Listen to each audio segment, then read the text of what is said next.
안녕하세요. 천안세움교회 이광재 목사입니다. 거룩한 주일 참으로 은혜 가운데 보내셨는지요? 저희들이 이제 오늘 사사기 말씀을 볼 텐데요. 오늘 사사기 말씀은 있어서는 안 될 정말 잔인한 사건을 저희들이 목격하게 됩니다. 이러한 잔인한 사건의 이유는 하나님께서 얼마나 이스라엘 백성들이 강팍하고 타락했는지를 보여주는 한 장면으로 저희들에게 각인시키기 위한 그러한 말씀입니다. 오늘 이 말씀을 통해서 때로는 참으로 힘들고 어려운 말씀이지만 이 말씀이 인간의 세상 속에서, 인간들이 사는 이 죄악된 세상 속에서 충분히 있을 수 있는 가능성 있는 정말 하나님의 은혜 가운데 저희들이 산다는 것이 얼마나 값진 것인지를 깨닫게 되는 중요한 말씀입니다. 오늘 말씀을 통해서 또 하나님께서 저희들에게 경종을 울리는 귀한 뜻은 무엇인지를 저희들이 듣는 시간 갖도록 하겠습니다. 제가 기도하고 시작하겠습니다. 하나님 아버지 감사합니다. 저희들이 말씀 앞에 나와서 하나님 말씀을 들으며 조금씩 성장하고 있는 것을 깨닫게 됩니다. 그럼에도 불구하고 너무나 연약하고 부족한 저희들의 삶 속에서 오늘도 말씀하여 주시고 성령님 조명하여 주셔서 하나님께서 친히 저희들에게 변화되기 원하는 또 개혁되기 원하는 그러한 고백하기 원하는 그러한 말씀 무엇인지 그 부분을 깨닫게 해주시고 성령님 밝히 조명하여 주시옵소서. 감사드리며 예수님의 이름으로 기도드립니다. 아멘. 사사기 19장 22절에서 3절 말씀을 봉독해 드리도록 하겠습니다. 그들이 마음을 즐겁게 할 때 그 성읍의 불량배들이 그 집을 에워싸고 문을 두들기며 집주인 노인에게 말하여 이르되 내 집에 들어온 사람을 끌어내라 우리가 그와 관계하리라 하니 집주인 그 사람이 그들에게도 나와서 이르되 아니라 내 형제들아 청하노니 이 같은 악행을 저지르지 말라. 이 사람이 내 집에 들어왔으니 이런 망령된 일을 행하지 말라. 보라 여기 내 처녀 딸과 이 사람의 첩이 있은즉 내가 그들을 끌어내리니 너희가 그들을 욕보이든지 너희 눈에 좋은 대로 행하되 오직 이 사람에게는 이런 망령된 일을 행하지 말라 하나 무리가 듣지 아니하므로 그 사람이 자기 첩을 붙잡아 그들에게 밖으로 끌어내매 그들이 그 여자와 관계하였고 밤새도록 그 여자를 능욕하다가 새벽 미명에 놓은지라. 동틀 때 여인이 자기의 주인이 있는 그 사람의 집 문에 이르러 엎드려져 발길까지 거기 엎드려져 있더라. 그의 주인이 일찍 일어나 집 문을 열고 떠나고자 하더니 그 여인이 집 문에 엎드려져 있고 그의 두 손이 문지방에 있는 것을 보고 그에게 이르되 일어나라 우리가 떠나가자 하나 아무 대답이 없는지라.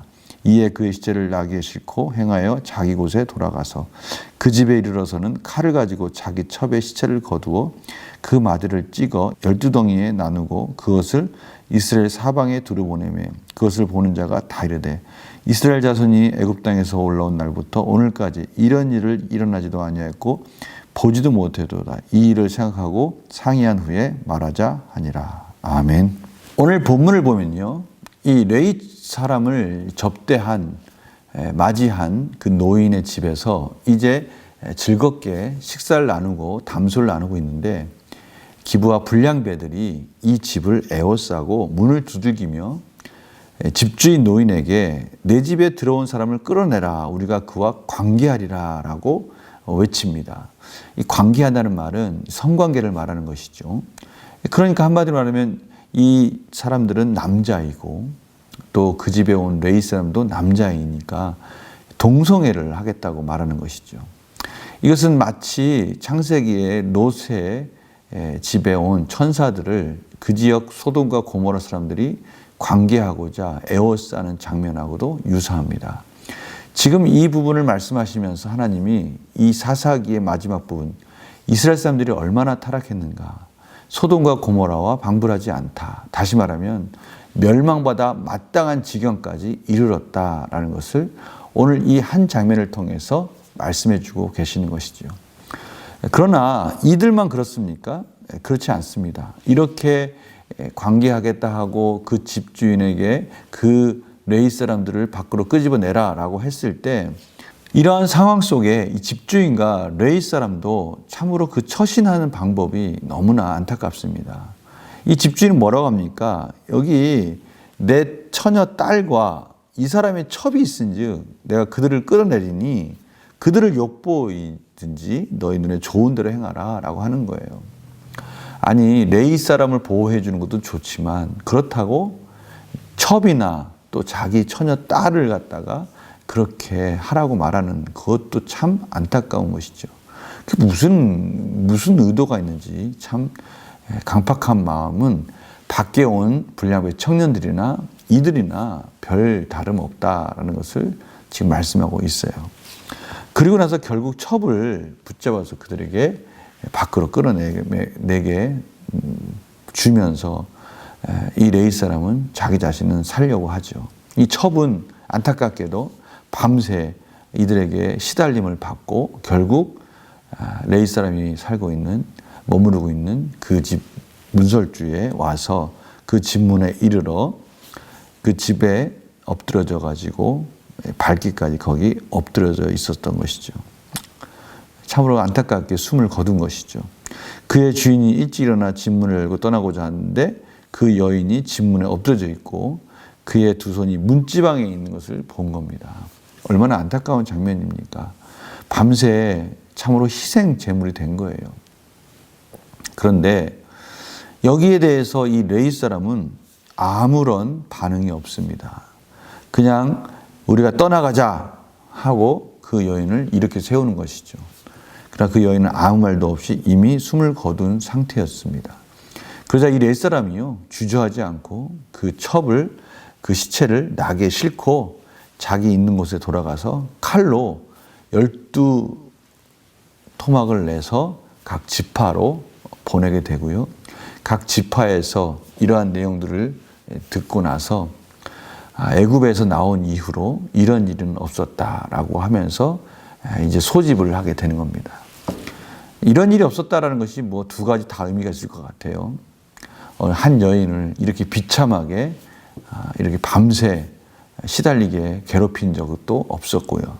또 이러한 일이 일어난 이후에 이러한 자기의 마음을 이렇게 잔인하게 시체를 토막내서 각 12지파에 나누어서 이런 비참한 결과들을 보여주는 이런 일들도 없었던 것이죠. 뭐 여하튼 간에 참으로 그 일을 저지른 사람들도 그렇고 그것에 대해서 아무런 감정적인 동의 없이 무감각하게 여기 보니까 레위 사람이나 또 그것을 가지고 와서 시체를 토막내서 보내는 거나 모두가 다 어쩌면 이렇게 자기들의 감정이나 이런 것들이 쏙 빠지고 그저 이 일들에 대해서 보복하고자 하는 마음만 불타오르고 있다는 것을 저희들이 깨닫게 되는 겁니다.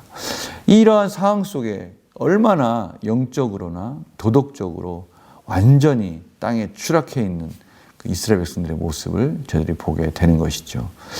오늘 이러한 본문을 통해서 저희들 삶 속에 또 어떻게 적용할 수 있을지 질문을 한번 같이 보겠습니다. 레위인은 왜 자기 첩의 시신을 12덩이로 나눠 이스라엘 사방에 두루 보냅니까? 자신의 억울함을 하소연하는 것이죠. 그런데 이 억울함을 하소연하는 게 정말 안타깝고 이 여인이 안타깝고 자기 감정적으로 이 여인에 대한 불쌍한 마음 또 이스라엘의 이러한 현실에 대한 안타까운 마음 이런 것은 전혀 아니라는 것을 알 수가 있어요. 왜냐하면 이 여인이 그 문지방까지 와가지고 그 밤새 시달리고 힘들어서 거기서 지쳐 있는데 아무런 거기에 대한 미안함과 또 감정적인 치근함이 없이 그냥 일어나서 이제 가자. 그리고 거기서 죽은 모습을 보고 그냥 나귀에 턱하니 싣고 와가지고 12토막을 내가지고 각 지파로 보내는 겁니다. 오직 자기 자신의 그런 억울한 일에 대한 하소연만 할 뿐이지 긍휼한 마음이나 치근히 여기는 마음이나 이스라엘에 대한 안타까운 마음은 전혀 찾아볼 수 없는 것이죠. 그래서 느낀 점 보면요. 악에 정하지 않고 무기력하게 반응하다 오히려 더 큰 악을 행하는 레위인을 보면 무엇을 느낍니까? 이 레위인의 이러한 모습은요. 어떻게 보면 자기 자신에 대한 자기의 감정에 대한 분풀이를 하는 것 같은 느낌이 들어요. 그 모든 과정을 보면요. 전혀 하나님의 뜻 가운데 이러한 내용들을 비추어 보거나 또 이러한 억울한 일을 당하는 그 여인에 대한 치근한 마음이나 또 이스라엘의 현실에 대한 레위인으로서 가져야 될 중보적인 마음, 하나님께 대해서 간절히 지금의 상황을 호소하고자 하는 마음, 이런 것들은 전혀 찾아볼 수 없고 오직 이러한 충격적인 일에 대해서 또 충격적인 사건을 통해서 그러한 내용들을 통해서 이스라엘 백성들에게 자기 편을 들여달라고 하는 이러한 내용밖에 없다는 것을 저희들이 알게 됩니다. 이 참으로 너무나 안타까운 현실이에요. 이스라엘 백성들의 강팍한 마음도 안타깝지만 이 강팍한 마음에 대해서 누구 하나 참으로 슬퍼하고 하나님께 부르짖으며 은혜를 구하는, 심지어 이 레위 사람조차도 자신의 억울함을 하소연할 뿐이지 이러한 상황들을 심각하게 보지 않고 오직 자기 자신의 위신, 자기 자신의 명예만 다시 실추된 명예만 세우려고 하는 이런 욕심을 저희들이 보게 되는 것입니다. 그래서 결단과 적용을 보면요, 내가 지은 잘못을 회개하지 않고 다른 이의 죄에 분노한 적은 언제입니까? 저희들이 분노해야 될 이유는 내가 당한 억울함 이런 걸 떠나서 지금 우리가 처해 있는 이 현실 속에서 죄가 드리워지고 나서 하나님의 선하심과 하나님의 인자하심과 하나님의 놀라우신 지혜와 능력들이, 영광들이 드러나는 것이 아니라 참으로 안타까운 일들이 벌어지고 있는 이 상황을 슬퍼하고 그것을 안타까워해야지, 이러한 상황 속에서 당하고 있는 자기 자신의 피해에 대해서만 억울해하는 이러한 모습은 하나님의 자녀로서 참 바람직하지 못하다는 것이죠. 오늘 이 레위 사람이 반응하는 이런 모습, 이건 하나님의 자녀로서 반응하는 모습이 아닌 것입니다. 그런데 저희들도 모르게 이러한 상황에 직면하게 되면 정말 하나님의 마음을 갖는 것이 아니라 우리의 감정이 앞설 수가 있다는 것이죠. 오늘 하나님이 바로 그 부분을 저희에게 가르쳐 주시기 원하십니다. 하나님을 두려워하는 그리스도인답게 오늘 회개하고 용서할 일들을 위해 무엇을 결단하겠습니까? 오늘 하나님을 경외하는 자라면 내가 당한 억울함이나 내가 당한 여러 가지 슬픈 일이 전에 죄가 이 땅에 옴으로 인해서 펼쳐지는 이런 안타까운 현실에 대해서 설사 그것이, 그런 상황이 나를 힘들게 할지라도 그것에 대해서 아파하며 하나님께 은혜를 구하는 것이 먼저라는 것을 오늘 가르쳐주고 계십니다. 저희들 너무나 쉽게 빠질 수 있는 함정입니다. 이 세상에 죄로 물든 이 세상, 무질서하고요, 모든 균형이 깨져 있는 이 세상 속에 살면서 마땅히 그 속에 살다 보면 상처받지 않을 수 없는 거예요. 그렇다면 우리가 첫 번째 가져야 될 마음은 이 세상에 대한 이러한 사회 속에 있는 무질서함, 하나님의 선하신 뜻들이 나타나지 않고 영광이 드러나지 않고 죄로 물든 이 세상에 대한 안타까운 마음을 가져야 되고요. 그 속에서 우리의 삶 속에 이러한 문제들을 하나님 안에서 어떻게 해결할 것인가, 이런 문제를 가지고 고민하는 것이 두 번째인 것을 저희들이 깨닫게 됩니다. 오늘 이 부분 제 삶 속에 그대로 적용했으면 좋겠어요. 저희들이 쉽게 빠질 수 있는 함정 속에 빠지지 않게 하나님이 지혜를 주시고 분별하시고 이 죄악된 세상을 보며 안타깝고 긍휼히 여기는 마음을 가지고 이런 부분들이 나를 침해할지라도 우선은 하나님의 영광이 드러나지 못하고 있는 이 혼돈한 이 무질서한 죄 가운데 있는 세상을 보고 기도하게 하여 주시고, 그리고 나의 상처받은 마음, 나의 상한 심령은 하나님께 맡기는 그런 지혜를 달라고 저희들이 기도해야 될 것입니다. 제가 기도하고 마치겠습니다. 하나님 아버지, 저희들이 세상의 안타까운 모습을 보면서 내가 받은 피해만 생각하는 것이 아니라 죄로 물든 이 세상을 눈물로 기도하며 우리의 가슴에 품고 하나님께 은혜를 구하는 것이 먼저인 것을 저희들에게 깨닫게 하여 주시고, 그렇게 이 세상을 살아가는 복된 인생이 될 수 있도록 인도하여 주시옵소서. 감사드리며 예수님의 이름으로 기도드립니다. 아멘. 그렇습니다. 저희들 이 세상에 살아갈 때 많은 더럽고 추악한 것들이 우리를 아프게 할 수 있습니다. 저희들이 하나님 앞에 하나님의 자녀로서 긍휼히 여기는 마음을 가지고 이 나라를 위해서, 이 세상을 위해서, 죄로 물든 이 세상의 힘들고 어려운 삶을 위해서 기도하기를 원합니다. 그리고 행여나 그런 것 때문에 상처받은 우리의 영혼은 하나님께서 깨끗하게 치유해 주시기를 간절히 소망합니다.